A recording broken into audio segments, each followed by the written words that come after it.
सावित्रीबाई ज्योतिराव फुले या सुंदर मालिकेचा प्रवास मराठी वारसा या यूट्यूब चॅनलवर दमदारपणे सुरू आहे. आज भाग क्रमांक 9. हा भाग मी 10 वेळा पाहीन असं अनेक मराठी प्रेक्षक म्हणत आहेत.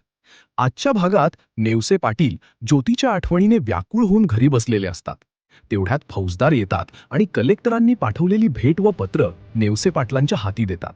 ते पत्र वाचल्यानंतर त्यांना आपल्या सावित्री आणि ज्योतिराव किती मोलाचं कार्य करत आहेत याची खरी जाणीव होते.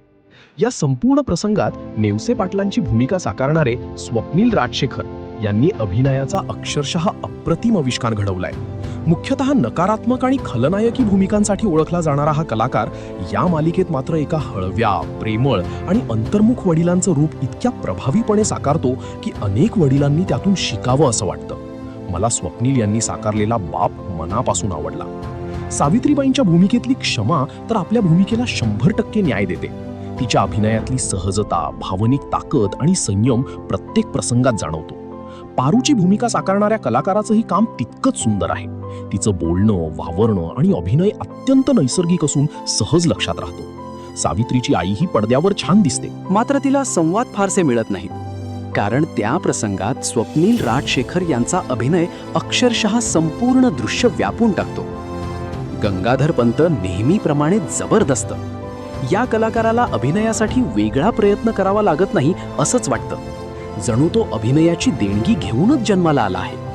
प्रेक्षक, विशेषतः महिला वर्ग, त्यांच्या पात्राचा मनापासून राग करतो आणि त्याला शिव्याही घालतो. कलाकारासाठी हीच त्याच्या अभिनयाची खरी पावती असते. आज नरहरी पंत यांचंही आगमन झालं. राजन जोशी या गुणी कलाकारांनी या भूमिकेला वेगळा आयाम मिळणार याची झलक पहिल्याच प्रवेशात दाखवून दिली. ज्योतिरावांची वाट पाहणारी सावित्री आज मनाला चटका लावून गेली. क्षमाचा अभिनय काळजात घर करून गेला. पारूचं कामही तितकंच प्रभावी आहे. ज्योतिबांवर आलेल्या संकटामुळे प्रेक्षक धास्तावले आहेत. आम्हीही सावित्री बरोबरच ज्योतिबांना काही होऊ नये अशी मनोमन प्रार्थना करत आहोत. ही मालिका आता प्रेक्षकांच्या काळजात घर करून बसलीय. प्रबोधन करतानाच उत्कृष्ट रंजन करणारी आणि प्रत्येक भागाच्या शेवटी पुढे काय होणार याची जीवघेणी उत्सुकता निर्माण करणारी ही मालिका आहे. लेखक, दिग्दर्शक, निर्माते आणि सर्व कलाकार यांच्या सामूहिक यशाची हीच खरी पावती आहे. पुढच्या भागानंतर पुन्हा नक्की बोलू. धन्यकुमार कदम, सातारा.